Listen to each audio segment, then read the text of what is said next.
എന്തേലും മാത്രല്ല നമ്മളെല്ലാ സ്ത്രീകളിലും ഏറ്റവും വിലപ്പെടുപ്പായി കാത്തു സൂക്ഷിക്കുന്ന ഒന്നാണ്. എന്താന്ന് മനസ്സിലായോ നിങ്ങക്ക്? ഇതാണ് എന്റെ മന്ത്രോടി സാരി. ഇത് എന്റെ മന്ത്രോടി സാരിയാണ്.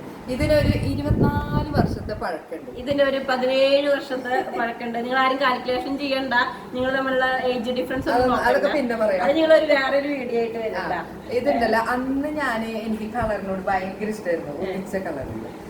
ഇപ്പൊ എനിക്ക് ആ ഉദിച്ച കളർ അത്ര വലിയ താല്പര്യമില്ലെങ്കിലും അന്ന് ഭയങ്കര ഇഷ്ടം. അപ്പൊ കളർ ഇങ്ങനെ വെച്ച് നോക്കി അപ്പൊ നമ്മളെ കല്യാണം കഴിക്കുന്ന ചെക്കൻ നമ്മുടെ അരിത്ത് നിന്നിട്ട് ഇങ്ങനെ നോക്കുന്നു. അപ്പൊ നമ്മൾ അങ്ങോട്ട് നോക്കുന്നു. ചിലപ്പോ ഈ ഭർത്താക്കന്മാരൊക്കെ ആകെ കൂടി അഭിപ്രായം പറഞ്ഞിട്ടുണ്ടാവും.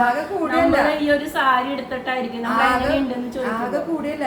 എന്റെ ഭർത്താവ് ആദ്യമായിട്ടാണ് തോന്നുന്നത് അന്ന് സാരി സെലക്ട് ചെയ്യാൻ വേണ്ടി നിൽക്കുന്നുണ്ട്. ഒട്ടുമിക്ക ചെക്കന്മാരും ആ ഒരു സമയത്ത് ഭയങ്കര ശ്രദ്ധയായിരുന്നു. ഒപ്പം നിക്കലും വന്നിട്ട് ഇത് നോക്കലും ഇത് മതി അത് മതി അങ്ങനെ പറയലും. ഞാൻ പറയട്ടെ, ഒരു സ്ത്രീയുടെ ജീവിതത്തിലെ ഏറ്റവും വിലപ്പെടുപ്പുള്ള വസ്ത്രം ഇത് തന്നെയായിരുന്നു. എന്നും അവരുടെ ഓർമ്മ അലമാരിയിൽ സൂക്ഷിച്ചു വെക്കുന്ന ഒരു സാരി. അതുപോലെ വിവാഹബന്ധത്തില് ആദ്യമായി നമുക്ക് കിട്ടുന്ന ഈ ഒരു സാരിയാണ് നമ്മുടെ ജീവിതത്തിന്റെ അവസാനം.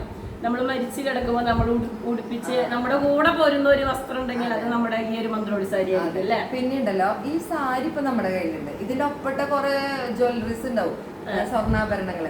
അതൊന്നും ചിലപ്പോ എല്ലാവരുടെ കയ്യിലൊന്നും ഉണ്ടാവില്ല, നമ്മുടെ കയ്യിലും ഇല്ല. പക്ഷെ ഈ സംഭവം നമ്മൾ സൂക്ഷിച്ചു കഴിഞ്ഞു.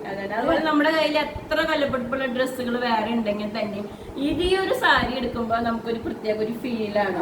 നമ്മുടെ ഭർത്താക്കന്മാർ ആ കല്യാണ ദിവസം നമുക്ക് തരുമ്പോൾ അവരൊരു സംരക്ഷണം നമുക്ക് തരുന്ന ഒരു ഫീലാണ്. അതിനെ സൂചിപ്പിക്കുന്നതായിട്ട് നമ്മൾ ഈ മന്ത്രോടി സാരി നമ്മുടെ കയ്യിൽ ഓരോ കല്യാണങ്ങൾ കാണുമ്പോഴും അവരുടെ തലയിൽ മന്ത്രകോടി ഇതൊക്കെ ഇടുമ്പോ നമുക്കത് ഓർമ്മ വരും. നമ്മുടെ ഒരു ഫാഷൻ ഉണ്ട് എന്താണെന്നറിയോ, അമ്മയുടെ വിവാഹ സാരി എടുത്ത് മകളും അതേ മന്ത്രോടി സാരി എടുത്ത് മകളുടെ വിവാഹത്തിന് ഒരുങ്ങുന്നത് അല്ലെ. പക്ഷെ മിക്കാർക്കും സ്വന്തം മന്ത്രോടി സാരി ഒരാൾക്ക് കൊടുക്കാൻ താല്പര്യം ഉണ്ടാവില്ല. അത് നമ്മുടെ സ്വകാര്യ ഒരു ഇതാണ്, അഹങ്കാരമാണ്, അഹങ്കാരം. അതുപോലെ തന്നെ അത് തന്നെയല്ല ഈ ചെക്കന്മാരുടെ വീട്ടുകാരനെ പറ്റി വിലയിരുത്തുന്നതും ഈ മന്ത്രോടി സാരി. ആദ്യത്തെ വിലയിരുത്തലാണ് ഈ മന്ത്രോടി സാരി.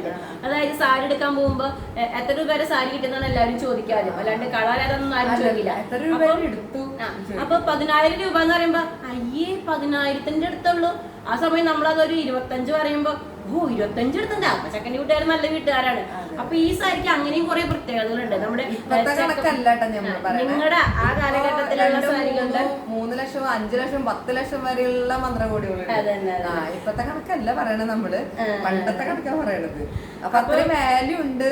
അതാണ് ഈ സാരിയുടെ ഒരു പ്രത്യേകത. ഇതിപ്പോ കാണുന്ന പലരുടെ കയ്യിലും ഈ മന്ത്രകോടി ഉണ്ടായിരിക്കും. അപ്പൊ ഇതിന് കുറെ കഥകളുണ്ടായിരിക്കും. എന്റെ മമ്മിയുടെ കയ്യിൽ മന്ത്രോടി സാരി ഉണ്ട്. പക്ഷെ അത് ആകെ ആകെ ഇതായി എത്രയോ 40 വർഷമായി, 44 വർഷമായി മമ്മിയുടെ സാരി.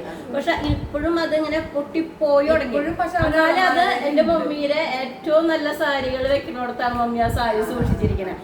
അതിന്നാണ് നമ്മൾ ഓരോരുത്തരും ഇങ്ങനെ ഈ ഒരു സാരീനെ പറ്റിയിട്ടുള്ള പ്രാധാന്യം മനസ്സിലാക്കുന്നത്. നമ്മൾ എടുത്തു വെക്കുന്നത് അവരുടെ അലമാരിയിൽ അത് കാണുമ്പോഴാണ് നമുക്ക് അപ്പോഴാണ് നമ്മുടെ ഇത്രയും ഉത്തരവാദിത്തത്തോടു കൂടി സൂക്ഷിച്ചു വെക്കുന്ന ഒരു സാധനമാണ് ഈ സാരി എന്നുള്ളത് നമ്മൾ മനസ്സിലാക്കണം അല്ലെ. ഈ മന്ത്രകോടിക്ക് പലർക്കും പല കഥകൾ പറയാനുണ്ടായിരിക്കും. അപ്പൊ അത് കമന്റ് ആയിട്ട് ഇട്ടോട്ടെ, ഞങ്ങൾ വായിക്കാം. അപ്പൊ എല്ലാവരും ഒന്ന് ഈ വീഡിയോ കണ്ടിട്ട് എല്ലാവരും ഒന്ന് സ്വന്തം അലമാരിയിൽ ഒന്ന് പോയി ഈ സാരീനെ ഒന്ന് എടുത്ത് ഒന്ന് തലോടിയിട്ട് അല്ല വേണമെങ്കിൽ ഒന്ന് മേത്തൊക്കെ ഇങ്ങനെ വെച്ച് നോക്കി ഇരിക്കാം അല്ലേ. Okay bye. ശരി, താങ്ക് യു.